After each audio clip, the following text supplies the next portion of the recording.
Something big is quietly lining up for America's money system, and most people don't even realize it yet. In 2026, the way money moves in this country, the way families save, spend, and think about the future, could start to feel very different. Not because of a crash, not because of panic, but because of decisions being shaped right now.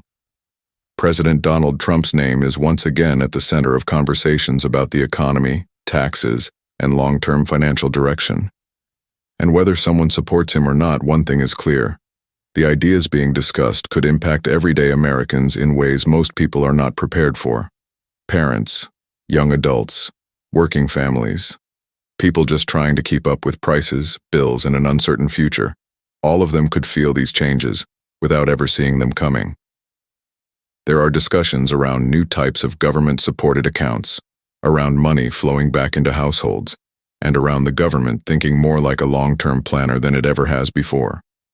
To the average person, this may all sound distant, complicated, or political, but in reality, these shifts could quietly decide who feels relief, who feels pressure, and who ends up adapting early versus reacting late.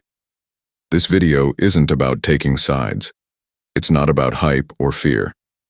It's about understanding the current direction, in simple terms from a public point of view, and seeing how everyday Americans can stay aware, prepared, and financially smarter in a changing landscape. Because when the system changes, the people who understand why usually adjust faster than the people who ignore it, and what's coming next might surprise you. Let's start with the first change. And honestly, this one is flying under the radar for most Americans. When people hear economic change, they usually think about stocks, interest rates, or gas prices. But this shift doesn't start there. It starts with kids. One of the proposals connected to President Donald Trump's new tax discussions is the creation of a special type of financial account designed specifically for minors, children under the age of 18. Think about that for a second. The government getting involved at the very beginning of someone's financial life. Here's how it's being discussed. If a child is born between the years 2025 and 2028, that child could qualify for a one-time government contribution, roughly $1,000, placed into this account early on. That money isn't meant to be spent. It's not a gift card. It's not a check in the mail.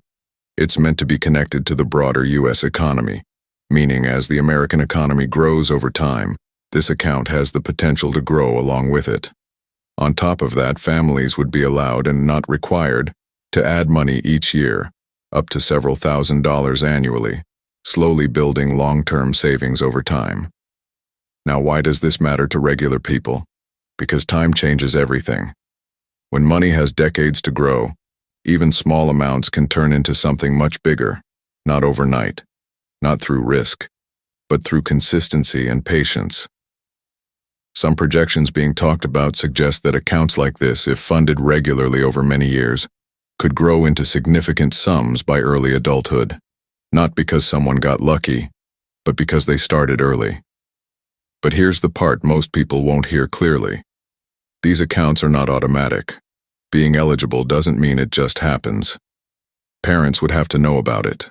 They would have to apply. They would have to fill out the proper forms when the time comes.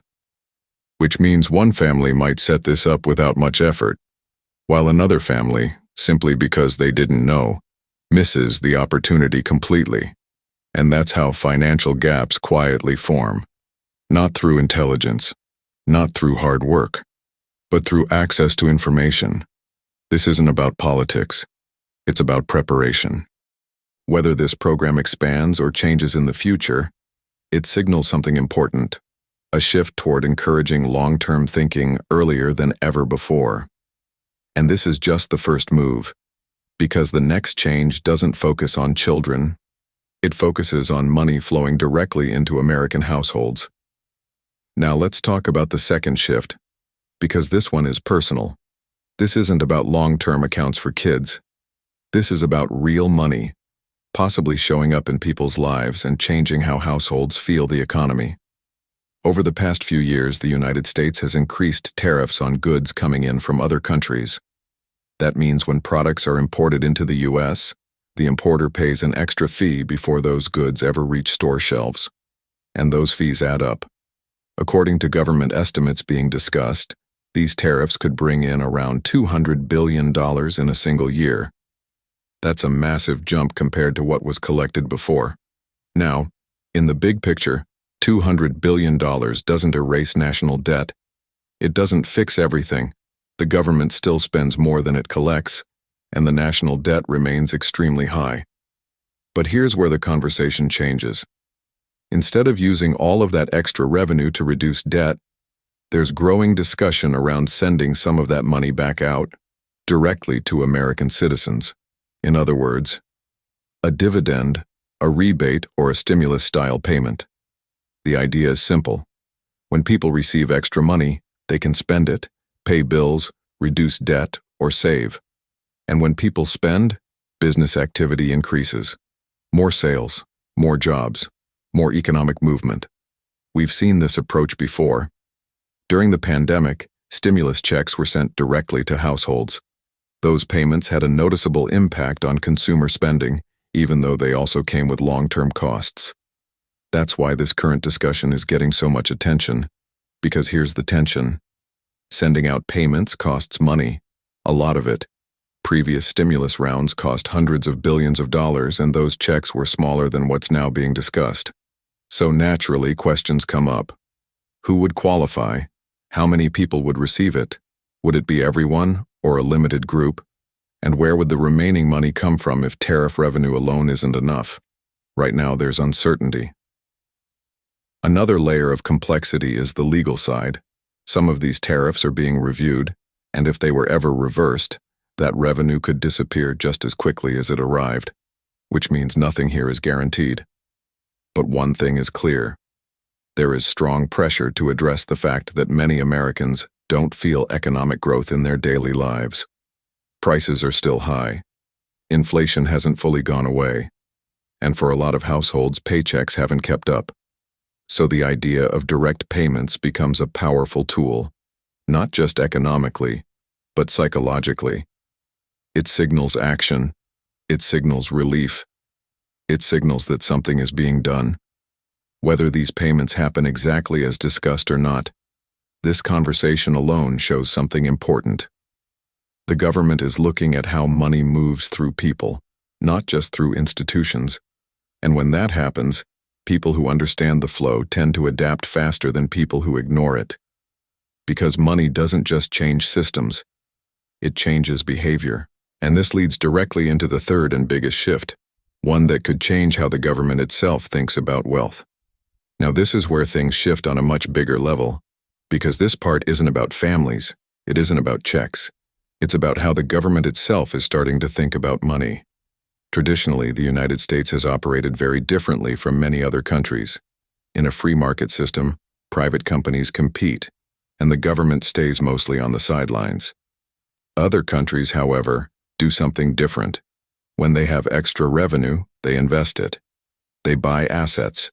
They build long-term ownership through what's called a national or sovereign wealth fund.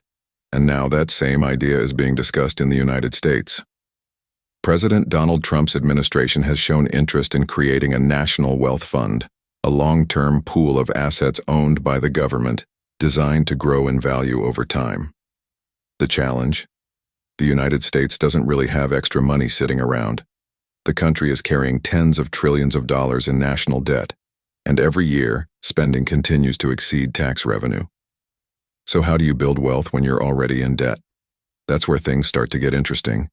Even without a formal wealth fund fully in place, the U.S. government has already begun acting in ways that look very similar to one. For example, in recent years, the government has put billions of dollars into American companies, especially in industries seen as strategically important. One major example is domestic manufacturing, where the goal is to strengthen U.S. companies so they can compete globally, particularly against fast-growing foreign economies. This isn't about controlling businesses.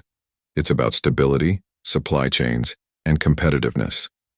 We've also seen changes in how certain assets are treated.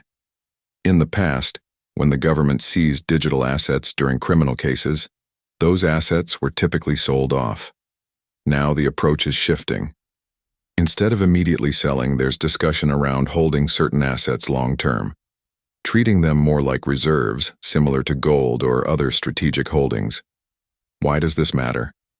Because when a government owns assets that grow in value, its debt doesn't disappear, but it feels less overwhelming. If wealth grows while debt stays the same, the balance looks different.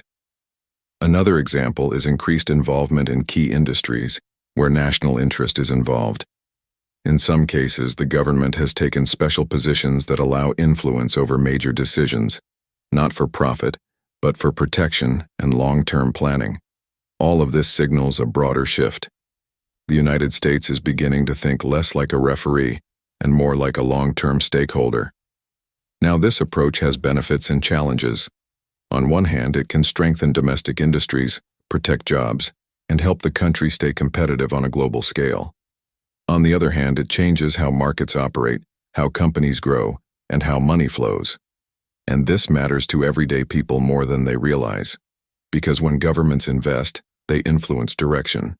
Which industries grow faster? Which technologies advance? Which areas receive support? This isn't something that happens overnight.